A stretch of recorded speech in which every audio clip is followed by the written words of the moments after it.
Please start, sir. Good evening, all. Welcome to the next webinar by Society of Indian Physiotherapists. Today, we'll be discussing how to encourage our older adults to stay active. What are the need and strategies? That's the topic of today. As we know, older adults should also do at least 150 minutes of moderate intensity exercises per week, according to WHO recommendation. We as a physiotherapist, we know the various benefits of physical activity. But now, in the current situation, what is happening? Are the elderly people are able to do their regular physical activity? They do have lots of challenges. To encourage them, to make them do routine physical activity, we have various strategies.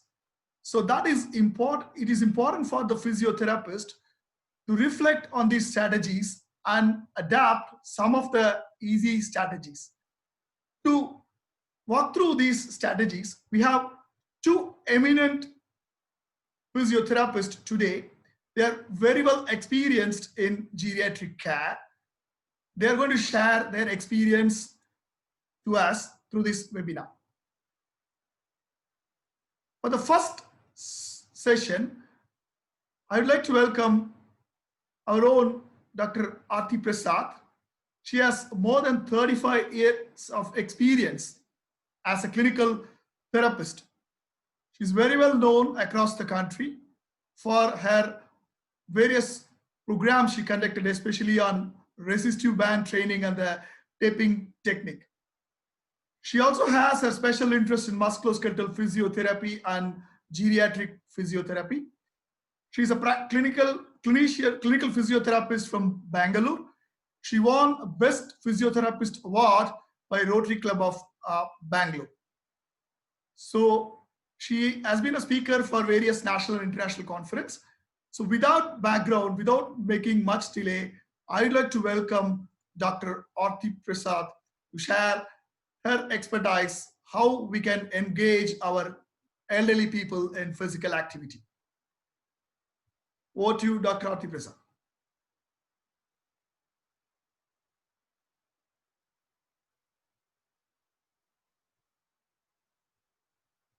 Madam, you need to unmute you. Please unmute yourself.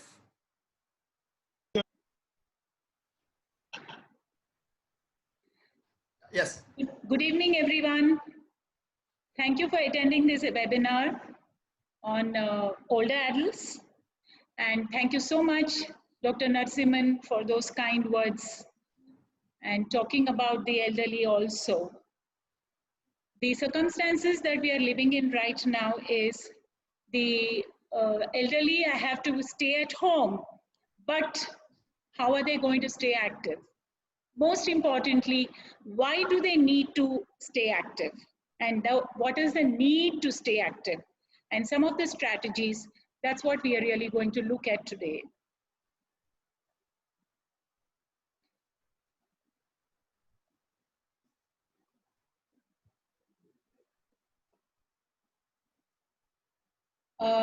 The main objectives of this webinar are, at the end of the webinar, the audience should be able to and will be able to understand why the older adults need to be active in the kind of circumstances that we are living in right now.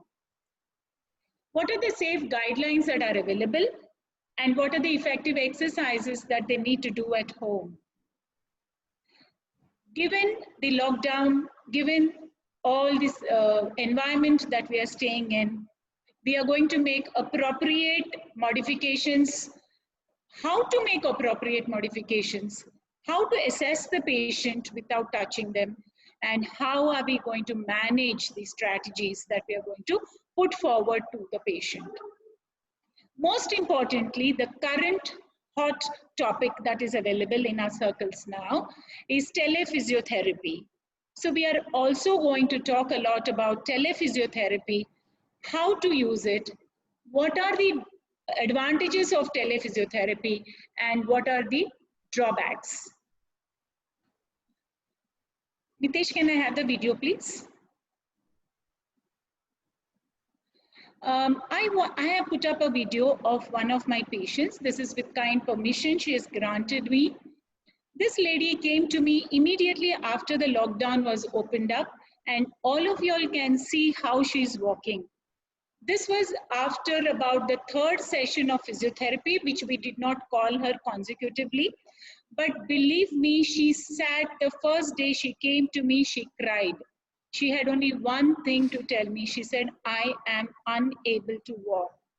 And why is she unable to walk? She says that is basically because during lockdown, none of the servants came home. Nobody came home to help her out. She had to manage all the work by herself, and she was just unable to walk anymore. Her knee was paining so much.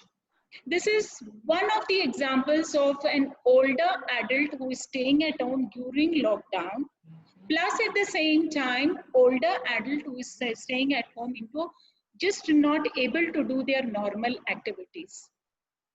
This lady did get better, but she had so much pain, it was just unbelievable. So there are certain factors that we are really going to look at today as we go on. We all know we have to stay at home and we have to stay safe. The elderly, generally, the elderly spend about 65 to 80% of their waking hours in a day in sedentary activities. Now, whenever there are sedentary activities, naturally there is going to be some musculoskeletal problems, there is going to be pain, there is going to be sarcopenia. Sarcopenia in this situation may be because of inactivity or sedentary activities. Sarcopenia can be due to different factors. We'll look at it as we go through our talk today. Because of which there can be an increased risk of fall. Cardiopulmonary deconditioning is something that all of us are aware of. There are a lot of various effects on existing comorbidities. One of the patient came and said that I'm not able to go for my normal walk and I'm a diabetic. So these problems can also occur in the elderly. Psychological impact. They have this period of staying inside the house has had a lot of psychological impact on people. One of my physician friends, she was mentioning to me that there are a lot of people who are afraid of going out and unable to sit in the house are getting into something that is called as a mild amount of depression. So not being able to go out or be interactive or do your social meetings is having a big psychological impact on people.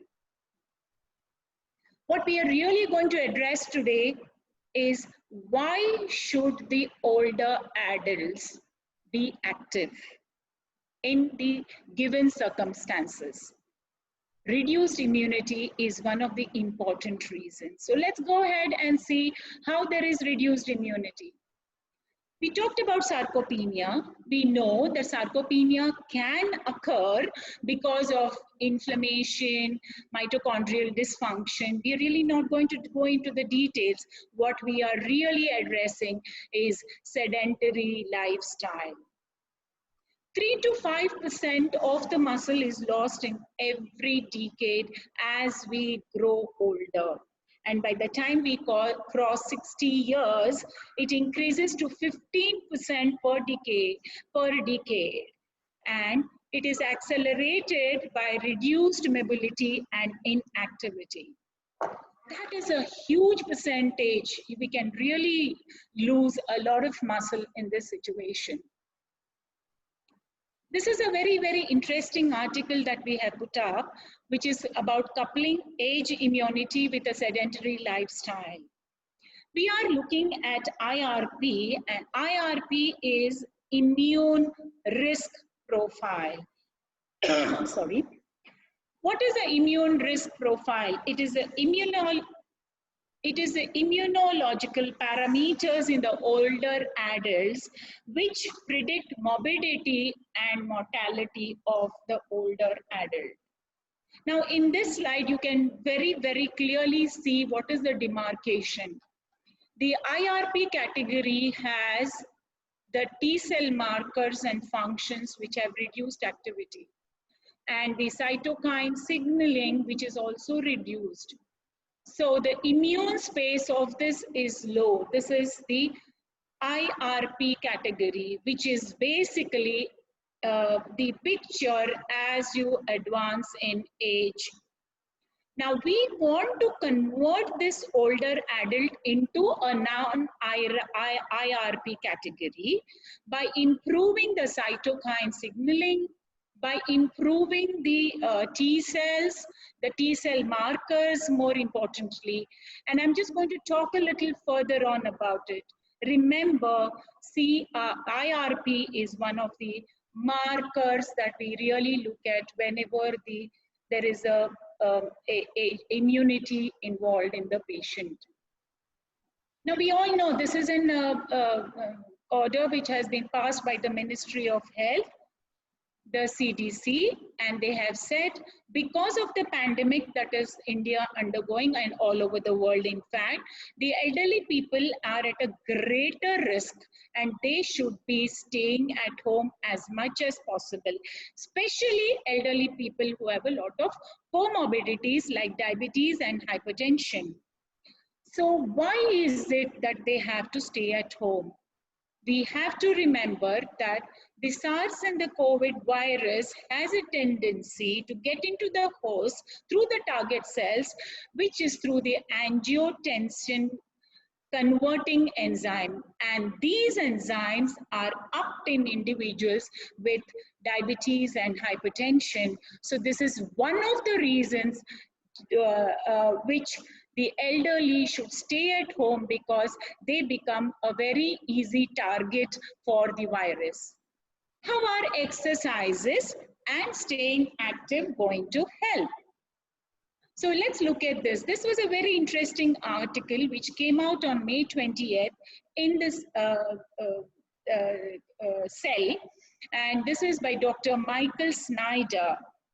They did an activity of aerobics, which was walking on a treadmill for a group of 40 adults. The age group was between 36 to 75.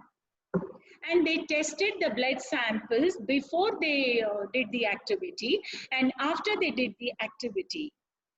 They were so surprised at the kind of results that they got. They tested around 17,000 molecules, and they consistently found that 9,132 molecules changed after exercise.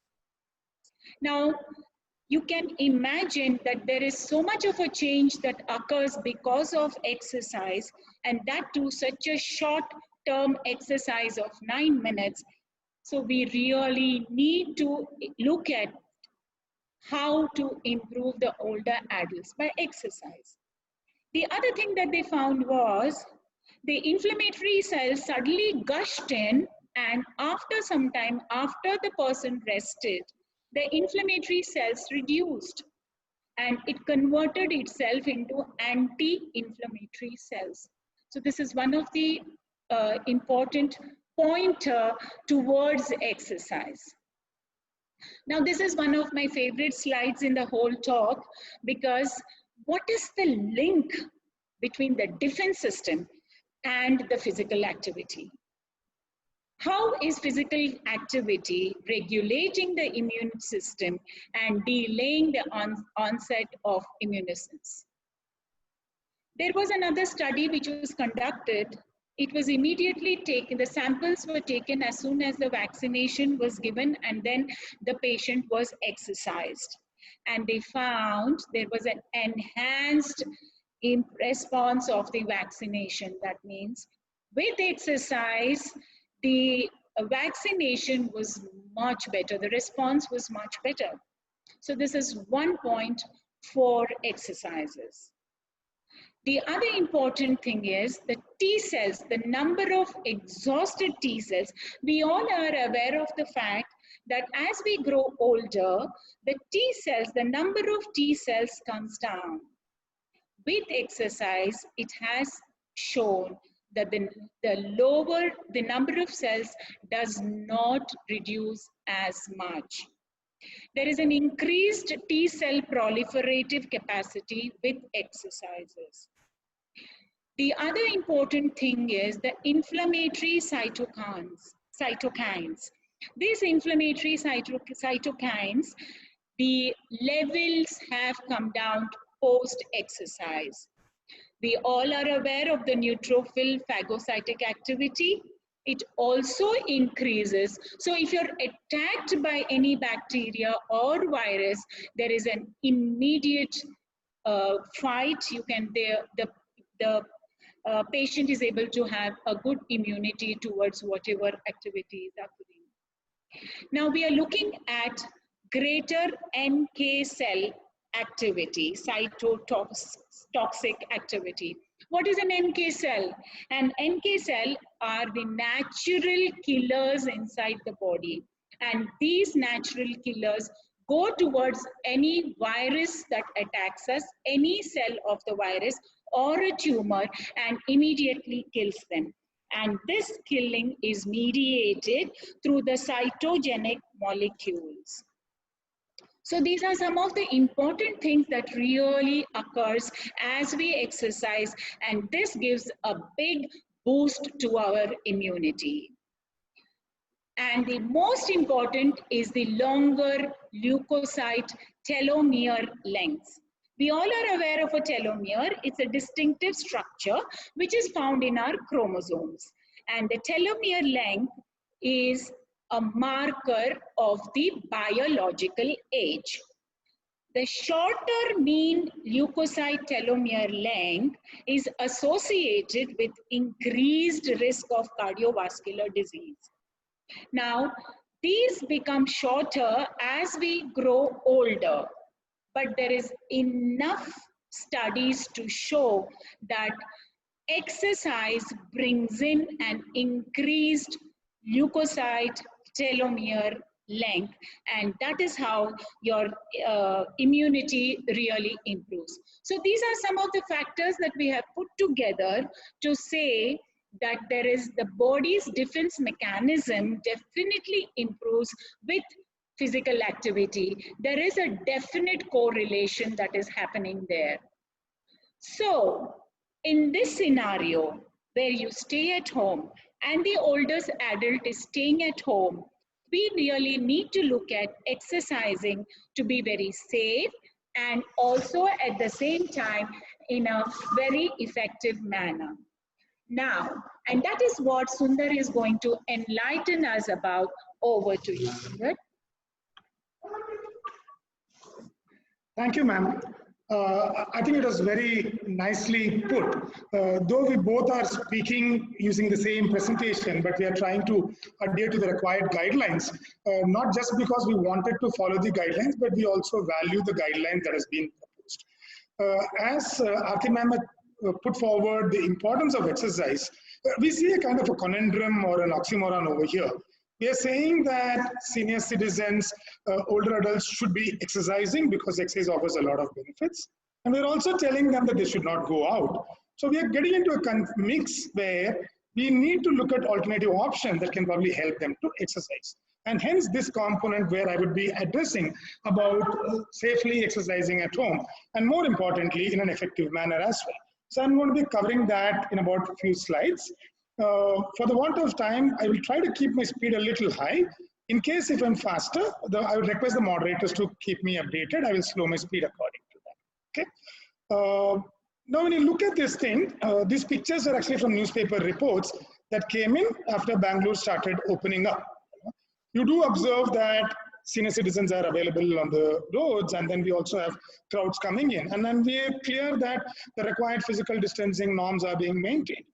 Why this becomes important to me when I'm trying to work with senior citizens is that when we interact with anybody for a prescription or for an assessment, we try to understand how much they understand about the current pandemic and the impact what it has. So we have a nice cohort of individuals, senior citizens who've been working with us for a long term, and then we conduct regular exercise programs with them. So we reached out to them to ask them whether do they consider it to be safe to go out during this time. And luckily, not even one person considered to be safe. But as you say, 94% of the people said that it's not good to go out. This actually tells me that we are winning some amount of the battle. In the sense, we know the senior citizens are at a risk. They probably should not be going out as much as they need to go. If they're aware that going out is not safe, it sort of tells us that we are probably in the right track, and then we can support them through. If they're aware that going out is not safe, they're likely to take precautions if and when they need to go through. So this is where the importance comes in over here. In such a scenario, we want senior citizens to be exercising at home. I like to divide that into two components. One is therapeutic exercise, the other one is exercise for fitness.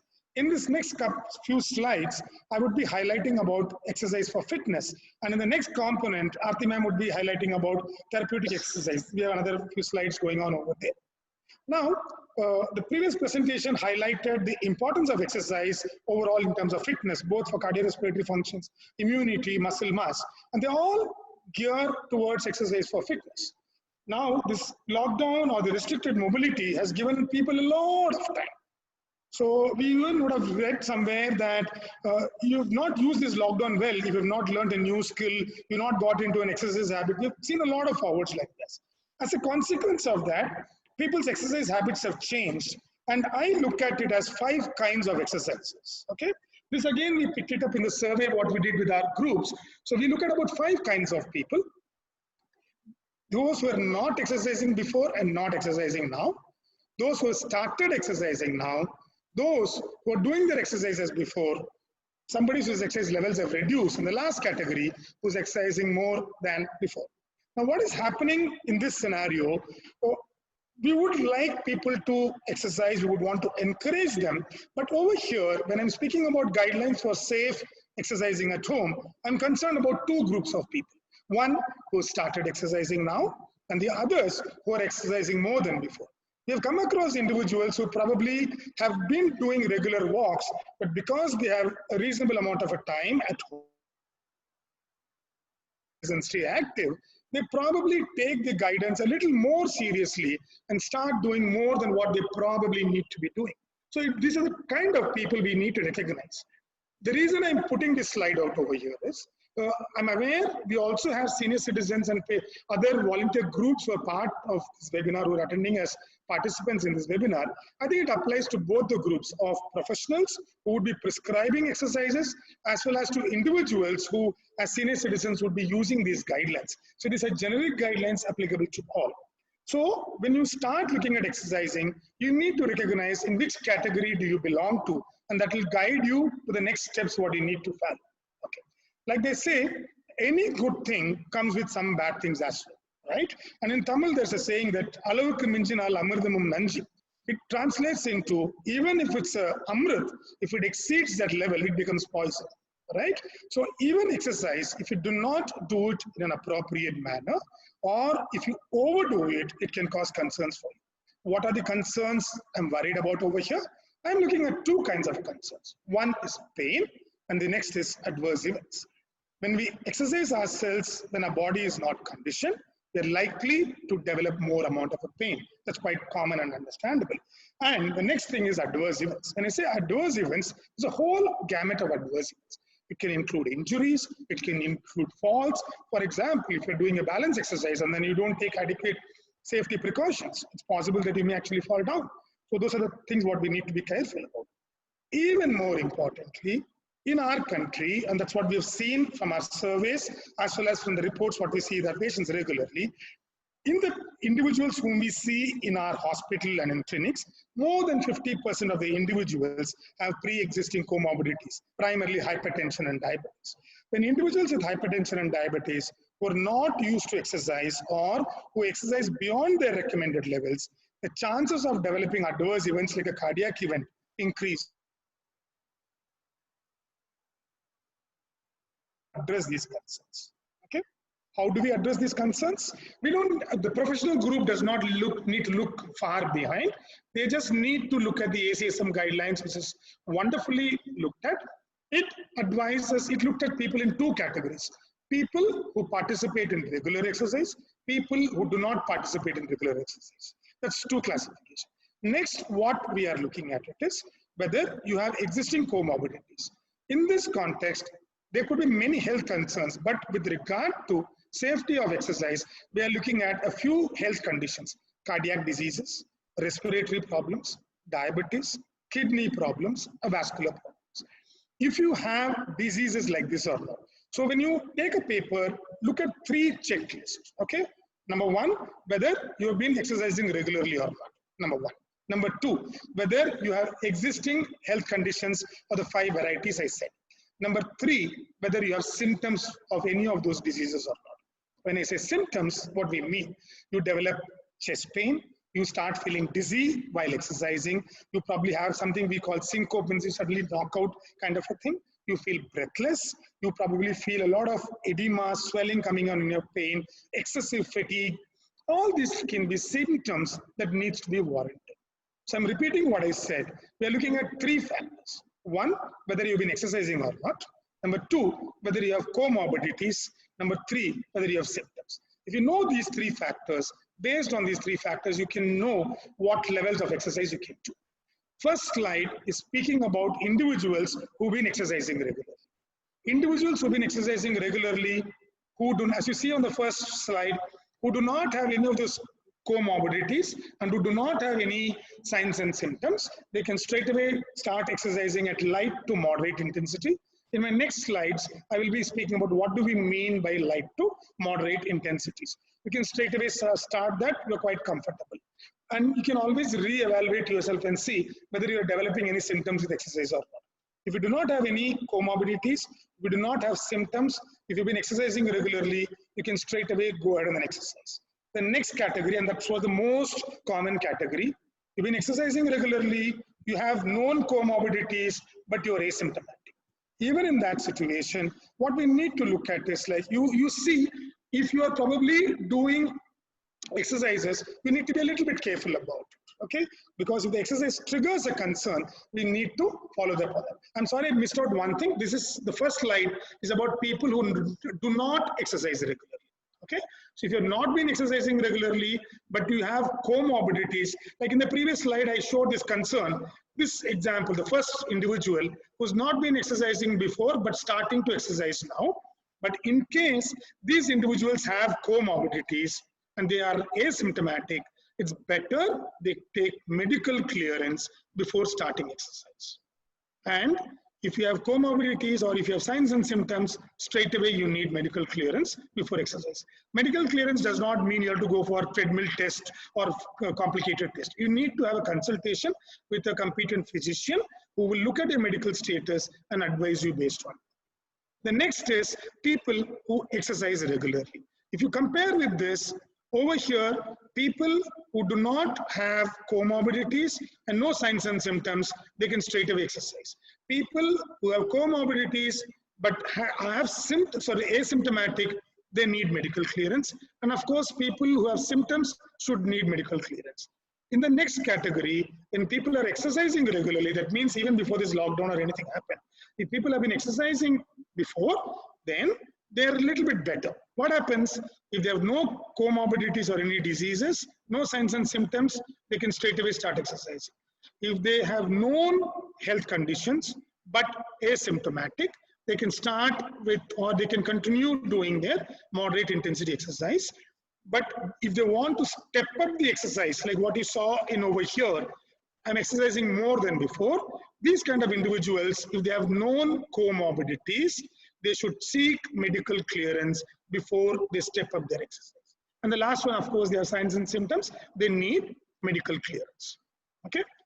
Now, this is the basis what we need to follow. I would recommend even the senior citizens groups to learn this and then follow it in a very simplistic manner. And even the professional groups, I think they are aware of it, they would be able to adhere to that. And now, if you are starting to exercise, on your own, or if a physiotherapist is recommending an exercise, some basic pointers to highlight, screen for eligibility for exercise. Guidelines are available about whether you're eligible to exercise or not. Known comorbidities, things like that should probably be more careful in exercising. Plan your exercise session. The reason I say plan your exercise session is if you probably just do it without immediately after your meals, or your house is not very well organized for an exercise session, all those things can cause concerns. Start slowly, progress gradually. It's a very well respected guidelines to be followed. And then they used to come out and say, no pain, no gain. I don't think we need to take that very seriously. We need to learn to respect our body's response, especially in senior citizens. We don't want them to end up with a muscle injury or a fall or something because they've not listened to their body. There are situations where people have tried exercising, have developed pain or swelling or something. They continue to go ahead and then they've had injuries after that. Okay?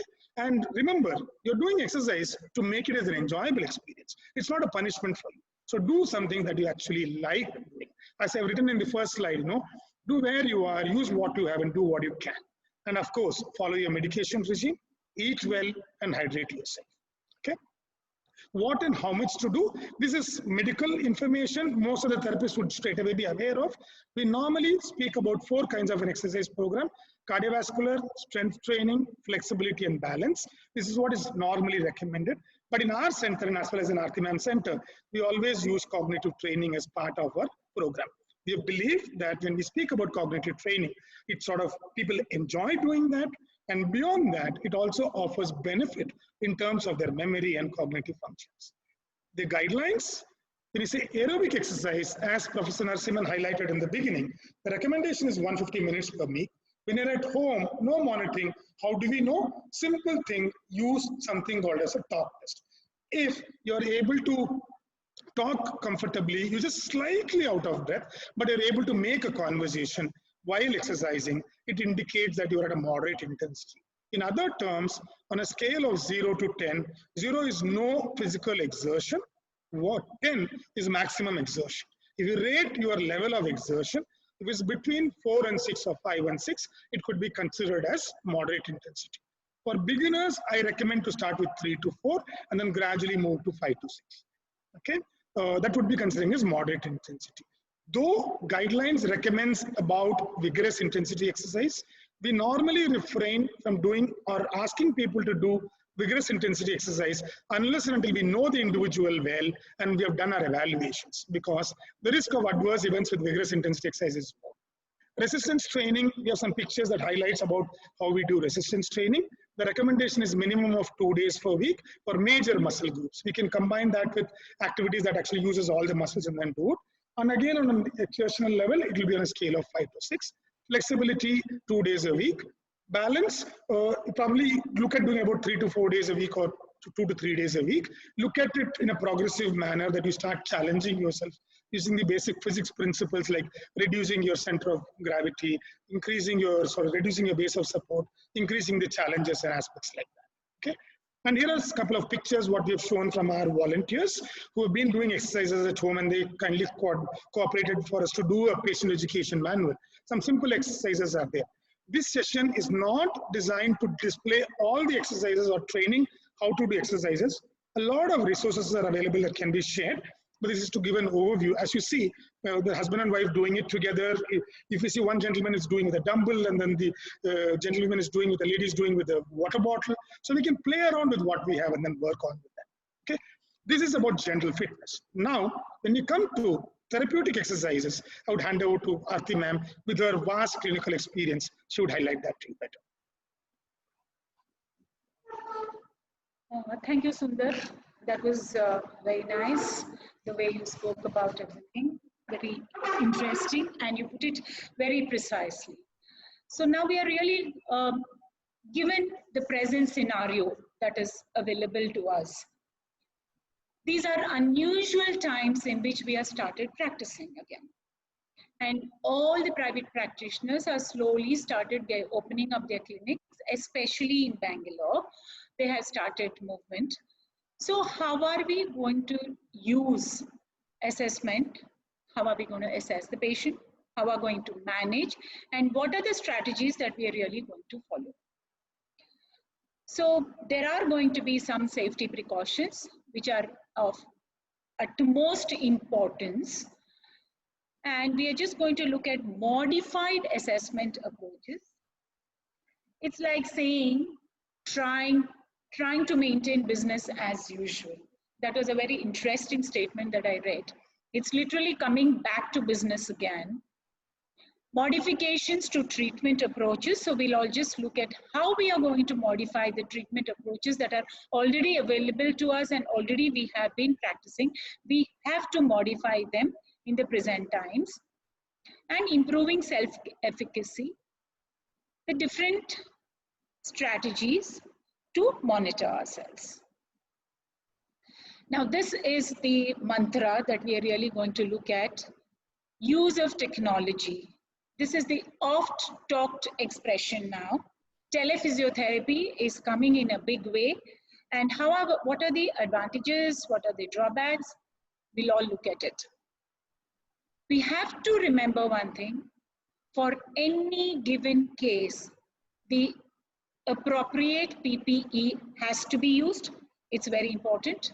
Whether you're in the outpatient department, you're in the ICU, or you are intensive care, wherever you are, it's very important to use the proper PPE. Proper sanitization. All of us are aware of the guidelines that are available. All of us are aware how we are going to take. The guidelines are being upgraded and we have to keep looking into it constantly just to have a thorough knowledge of what exactly is happening around us and how we are going to improve our practice. Triage is very important. In a hospital setup, the triage is naturally there, but in the private clinics also, you should make it mandatory for every patient to go through the triage and then come for the physiotherapy treatment. In reducing waiting time, you have to understand the appointment should not be given back to back and there should be spacing of appointments and everybody should be given an half an hour slot. And these are some of the guidelines that are present, and I'm sure everybody as a working physiotherapist, as a practicing physiotherapist is aware of all these. So what are we looking at? We are looking at the cardinal rule is minimal physical contact, and we have to distance ourselves. That's extremely important. The guidelines for practicing are present. Please look into them. Look at the SOPs that are available to you and go through them and start following them for treating any elderly patient, any older age group. For me, the teachers that have trained me have taught us that observation is half your diagnosis. As the patient comes in, it is where you can do most of your diagnosis if you observe them carefully, the way they stand, the way they sit, the way they walk. All this comes into pictures and you can really get a lot of you can really come to a conclusion and come to an understanding of the problem of the person who has walked in. We have to be very patient with the elderly adult when they come to see you, given in the given circumstances. Detailed history. Sit with them. Talk to them. Listen to them, more importantly.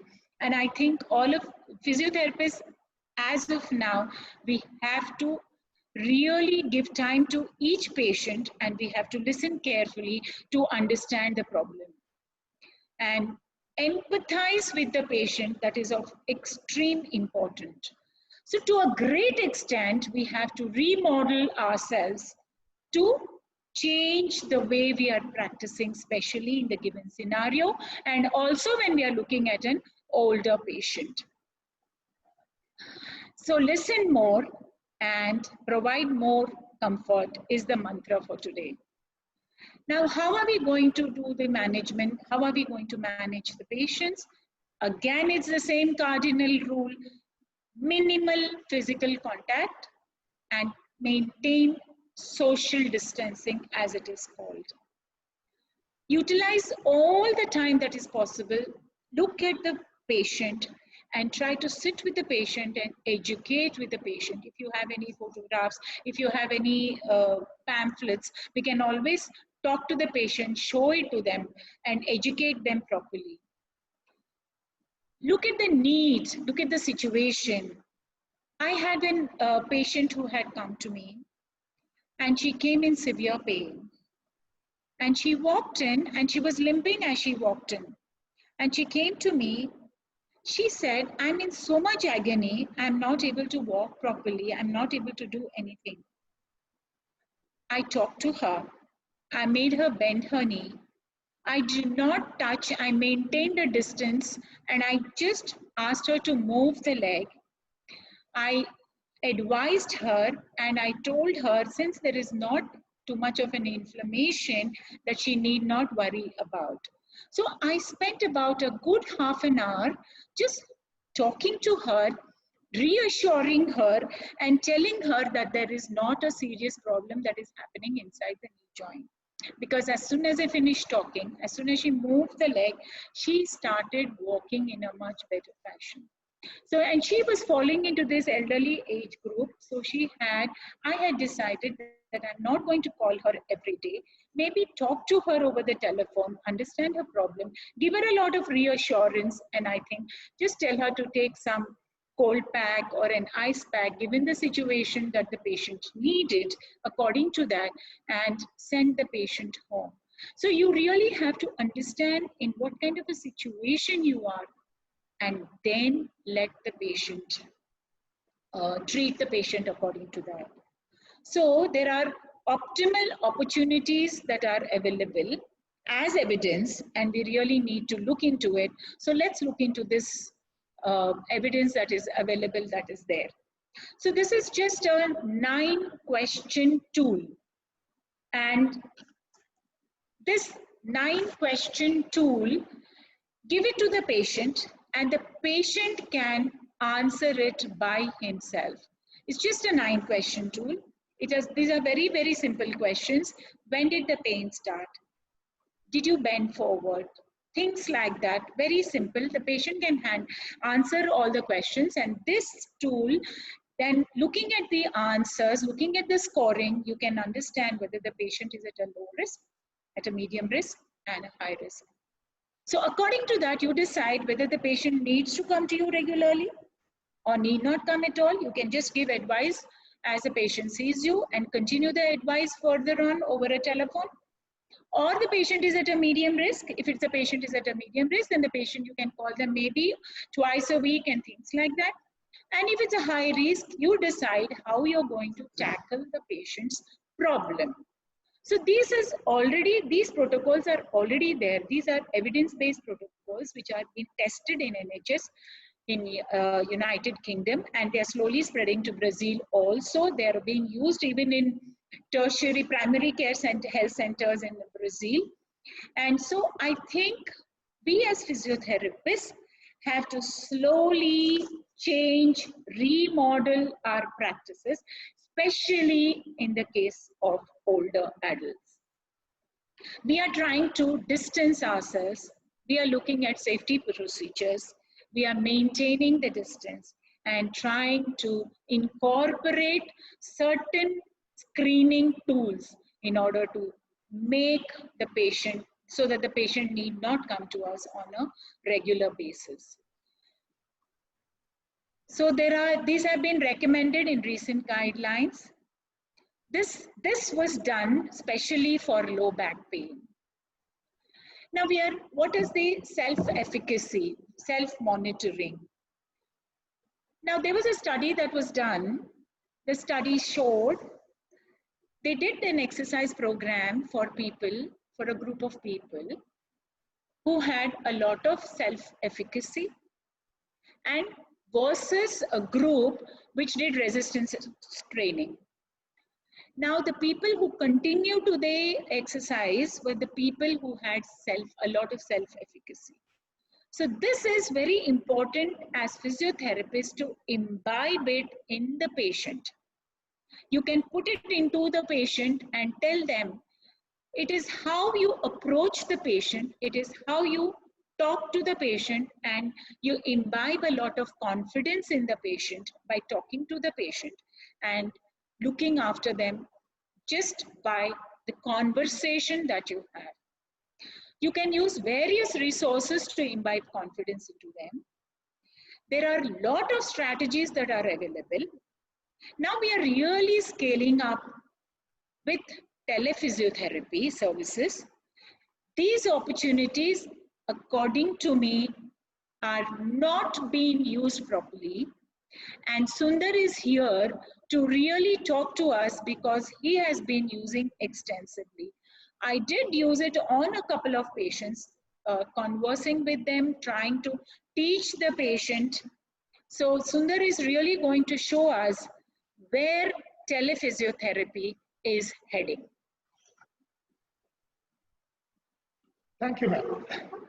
I think we're coming towards the fag end of this presentation. I'm going to quickly give you an overview in terms of how we can use telephysiotherapy. As you would all agree, that's been the buzzword, and we have not been left out of that buzzword. The picture what you see on the screen is actually from a group therapy session which we have initiated for senior citizens. You probably would see a group of postgraduate students who, as part of a community mobilization initiative, reached out to senior citizens. We put in a good program, and then we oversaw it to a very nice team of people, and it worked quite well. And more importantly, the seniors also enjoyed what we did with them also. You know? And world over, this is catching up. So is this a new phenomenon? Is the COVID actually leading us towards telephysiotherapy? The answer is probably to look at, it's not something new. It's been there for quite some time from telemedicine. Tele-rehab actually came in 1998. It's been there for nearly 20 years. Many studies have come. It's been used across domains. If you look at telemedicine, the difference between telemedicine and telehealth would be telemedicine is more curative. It's about treating health conditions using technologies, whereas telehealth is much broader and it encompasses preventive, promotive, and curative aspects of health. And that's where I think we as rehab professionals, we as preventive healthcare professionals come on board. And this gives us wonderful opportunities to actually explore. Just the fact that COVID-19 is acting as a catalyst for us to scale up and move in that regard.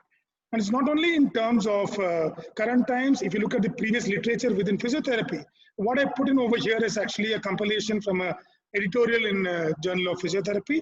They looked at the way telehealth or telephysiotherapy is coming up, and then they found out, based on the Pedro database, that we have high quality RCTs supporting telephysiotherapy. And they've actually looked at them in patients with knee pain, with the non-specific low back pain, COPDs, heart diseases, breast cancer, arthroplasties, urinary incontinence, about 7-8 conditions. They've actually tried it out with high quality randomized controlled trials. What they've tried looking at it is people who are not receiving physiotherapy, if you actually offer them telephysiotherapy, for whatever reasons, if people are not able to access physiotherapy, if you reach out to them with telephysiotherapy, are you able to increase the benefit? And that's what the evidence shows. And that's exactly the current situation we are in. People are not able to reach out to us. People are not able to walk into hospitals. We're not able to take care of home visits in a great manner. So where does the solution lie? And telephysiotherapy seems to be giving us some directions. That's what we need to look at. This is what the literature says. What is our experience? We started a small master's dissertation because I really believed in this particular philosophy. We started with our student Arnal over there. She's actually debating with her classmate. The reason for the debate was she thought we could use mobile phones with senior citizens, and then we looked at about 120 participants. But we thought older people do not use mobile phones much. They don't have mobile phones. It may not be very easy to use for them. Just 2 years back, even within our community, I'm not speaking about our department or our hospital, generally within healthcare community, as you would agree, the acceptance of telehealth or telephysiotherapy was not great. You see an app over here, that's the app we'd actually used for this particular study. Beautiful app. It can actually help us to prescribe exercise to individual. We can do a video when we're demonstrating an exercise to a patient, put it in the app, give it to the patient. He can, when Aarti ma'am spoke in terms of self-monitoring, how do they feel after exercise? All that can be done through mobile apps and various situations that could actually be used. And this is what Arnal's work actually looked at doing. So we actually identified facilitators and barriers. I'm hoping that Arnal is probably following this presentation from Netherlands at the moment. But in any case, So we have tried telehealth in some forms, looking at feasibility within our settings. Our institution, led by our principal madam and one of our community medicine specialists, Dr. Nandakumar, they ran a wonderful program that actually tried looking at developing a conceptual model for technology-assisted care in elderly in domiciliary urban and rural settings. This was an Indo-Sweden project funded by ICMR.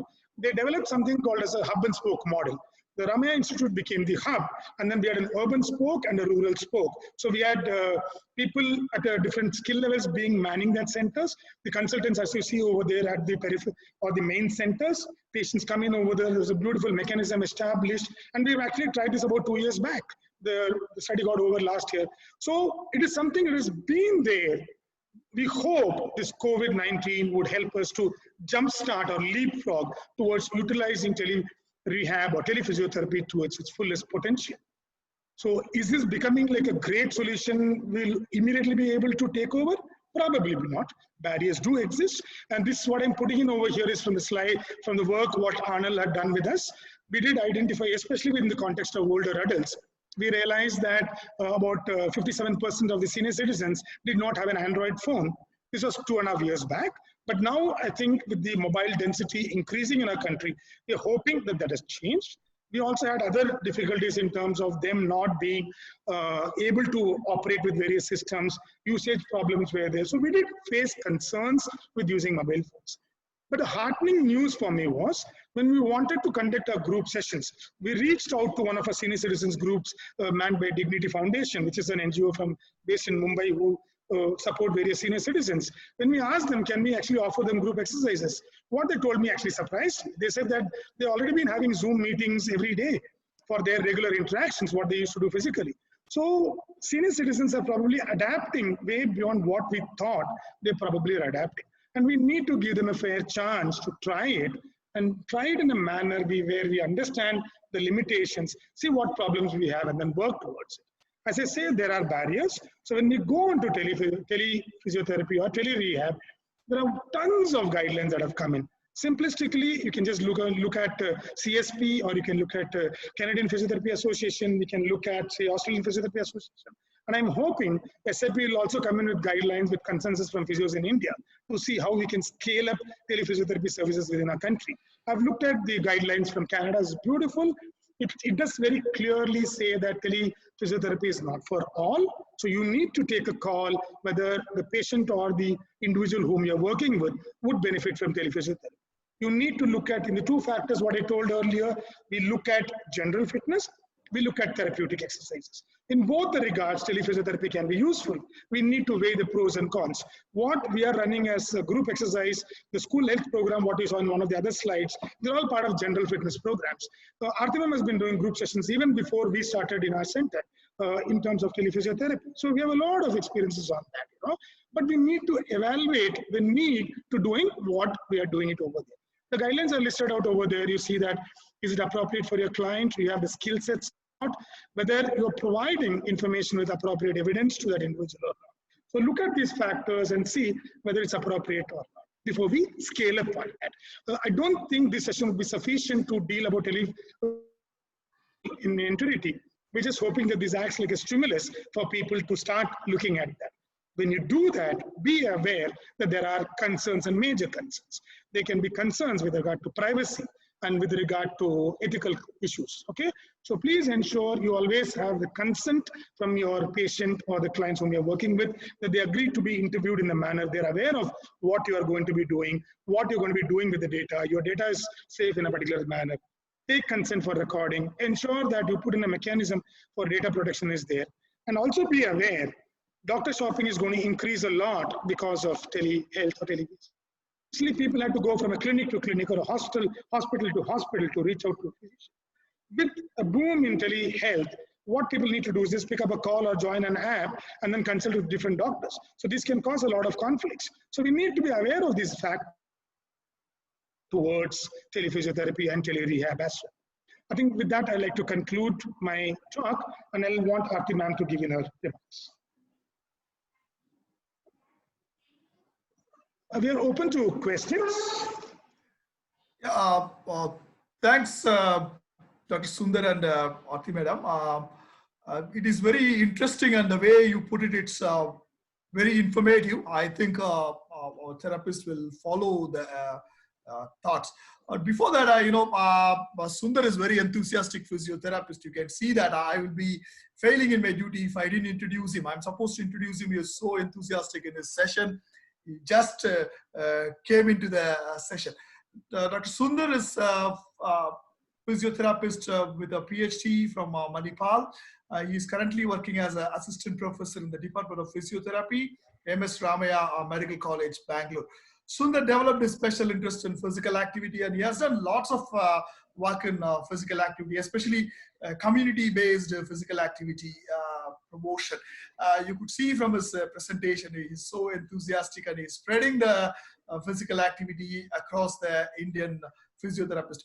Thank you very much, Dr. Sundar, for the wonderful session, and it really eye-opening session and talk, and the tips what you both gave, it will be really useful to our physios, those who are practicing. You know, as you rightly said, elderly people are now, we should really capitalize on that, and which way we will be able to promote the physical activity. And the pictures, whatever you showed, the simple activities, what they could do it from at home, that really will help in current situation. You know, we say elderly people be at home, and then that question comes. I'm losing my regular walk. I used to go for my regular walk. Now because of this lockdown, I'm not able to go for this walk. Probably if you could share some of your tips on this kind of questions what our clients are asking, especially the elderly. I'm seeing some of the elderly people are attending, not as a physiotherapist also. What will be your advice? That's the question we get. Maybe, I'm not able to go for my regular walk daily. What can I do now in this situation? I just want to say something before we start answering this question. We have something that's called as Lal Bagh. Lal Bagh is about 240 acres, which is very close to my house. And generally, there are a lot of walkers going about. Lal Bagh just opened its doors about 10 days back, after the third lockdown opened up. 10 days back, and a lot of people started walking again. Yesterday, there was an article in the newspaper saying that one of the walkers was found to have COVID positive. So immediately there was a big rush, and people really started getting a little apprehensive about what is exactly happening. The number of people that started going may be reduced. I really have no idea, but this was one of the articles. So if you go out also, it doesn't mean that you might not, you might get, you might not get, you're in that kind of a situation. That is why I think what I wanted to say was, I do something that is called as Zoom classes. I do group classes over this. But the biggest challenge that we find in these kind of classes is monitoring them. As Sundar said, since we are looking at the older people, we really have to look at the parameters, especially if they are having any comorbidity. So we really look at their parameters, whether they are sweating, if they have chest pain, if they have any ankle swelling. There's so many parameters that we have to take care. But I am sure if they can do one visit to the physiotherapist, and then the physiotherapist analyzes them and finds out if there is any comorbidity or whatever they can do. As Sundar said, the guidelines have already been given, and according to those guidelines, the person can be prescribed exercises. And then we can slowly scale it up according to their need. And this is the way they can really monitor themselves. The main aim of our talk was how immunity gets affected in an older age group if they are staying at home, and how exercise really helps. And Sundar fantastically has put forward how each group, the low impact, the high impact, the intensive exercises. So I'm sure that will form as a guidelines, and Sundar would like to say something. There are some questions coming up. Probably we should pick up some of the questions. There is a repeated question. I think a couple of people asked the same question. Probably you should throw some light on how can cognitive training help the older adults? That's a question. Okay, I'm not sure whether we would be able to know whether it's coming from the senior citizen group or from a professional category. One thing that has actually blown my mind is about the impact exercise can have on all systems. As Artimam spoke about the study from Michael Snyder about the molecules that gets changed with exercise, and I think same thing happens with cognitive control also. Exercise is a known protective factor for dementia and for Alzheimer's disease. These have been published in many systematic reviews. So people who are active, who've been exercising regularly, have better cognitive functions. I don't want to go into the neural mechanisms, but simplistically, it releases a lot of chemicals that probably facilitates better neurotransmitters in your brain. The communication works better, your circulatory markers are better in your brain, your decentratory processes are controlled. When Artimam spoke in terms of the telomeric changes that happens. So it has multiple impacts, and cognitive factors is also one of the factors that gets affected. If you look at simplistic terms in cognition, it's also in terms of neural connections. Cognition is about the ability to understand and perceive. It's also guided by neural connections, and exercise can play a role in those maintaining those neural connections by upregulating the neurotransmitters.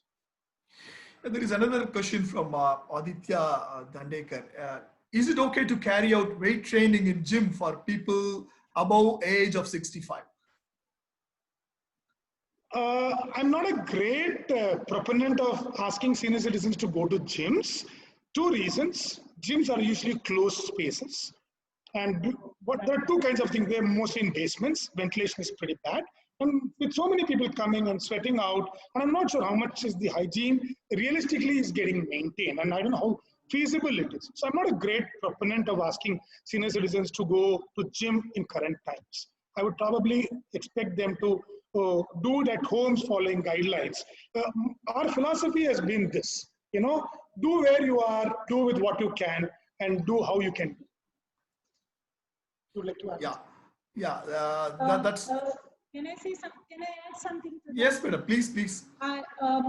In the present scenario, going to the gym is one of the basic problems that I am seeing now, because we cannot go. We cannot advise them to go to a gym. So I just remembered one patient who had come to me who is 75 years, and he came to me with shoulder pain, and he said for 3 months he's not been able to go to the gym. Then I started a little rehab, showed him some exercises, how to manage. And he said, can I do planks? That 75-year-old man did planks in front of me. And he has been regularly going to the gym for the past 10 to 15 years. So it all depends on how your resistance training has been previously. The previous history is also extremely important. Just because if we say that you can go to the gym, it doesn't mean you can go to the gym.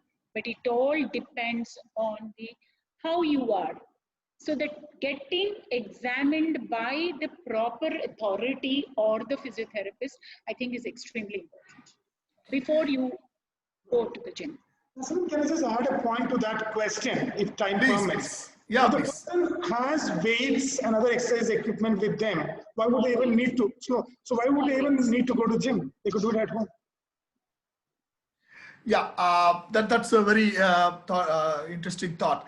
There are many questions. All the questions come together. One, it is they're asking. They want to know: is telephysiotherapy is appropriate for our society? What we will do if the people, those who are not having Android phone? This question is repeated many times. Sorry, come again. Sorry. Is telephysiotherapy is appropriate for our society? In Indian society, what we will do if the people are not having, if they are not having access to Android smartphone? I think it's a very, very valid question, and that's exactly what we tried looking at Arnold's dissertation. How accessible is mobile application-based treatment for our senior citizens? We specifically looked at these individuals. The reason we looked at them was whether they will have the current phones what we need, or even if they have, do they have the skill sets to use it? We do have a lot of people who do not do it. So to answer the question, we may not be able to offer it to everybody, but should that prevent us from offering to people who probably can benefit from it? Yes. There is one last question. We'll take it. It's from an international audience. It's nice to see people from Malaysia are also attending our webinar.